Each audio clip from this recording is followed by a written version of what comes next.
এই কাজটা যদি কেউ করে তাহলে সে অবশ্যই অবশ্যই আজ থেকে 3 বছর 4 বছর পরে যে যখন যেই জিনিসটা হইতে চায় সে সেটা অবশ্যই হবে। খাতা কলম থাকলে লিখে ফেললে সবচেয়ে ভালো হতো, না হলে ইনশাআল্লাহ খেয়াল রাখার চেষ্টা করব যাতে করে এটা প্রত্যেকে আমরা করি। যে যেটা হইতে চায়, ধরা যাক যে আমি বিসিএস ক্যাডার হইতে চাই, আমি ইউনিভার্সিটির টিচার হতে চাই, আমি হচ্ছে যে বড় ব্যবসায়ী হতে চাই, আমি নিজে কোনো হচ্ছে বড় কোম্পানি দিতে চাই, যে যেটা হইতে চায় তাকে সেটা লিখে ফেলতে হবে। যে ভাই কি বলেন? হ্যাঁ, তাকে লিখে ফেলতে হবে যে আমি বিসিএস ক্যাডার হয়ে গেছি, হইতে চাই না, মানে ওইটা তো হইতে চাচ্ছে কিন্তু সে লিখে ফেলবে আমি বিসিএস ক্যাডার হয়ে গেছি, আমি বড় ব্যবসায়ী হয়ে গিয়েছি, আমি ইউনিভার্সিটির প্রফেসর হয়ে গিয়েছি।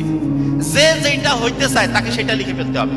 তো অনেকের মাথায় প্রশ্ন যে যেটা হইতে চায় সেটা লিখে ফেলবো, কারণটা কি? খুব ইম্পর্টেন্ট। আমরা অনেক সময় এরকম একটা মন আছে না, এরকম একটা মানসিকতা আছে না যে আমি যখন এটা হব তারপরে এরকম হব। আচ্ছা, অনেকে আছে না এরকম যে বিসিএস বা ইউনিভার্সিটির প্রফেসর হওয়ার পরে আমি এই রকম করে আমার জীবনটা তৈরি করব, এইরকম মনের মধ্যে অনেকের কিন্তু এরকম চাওয়া আছে।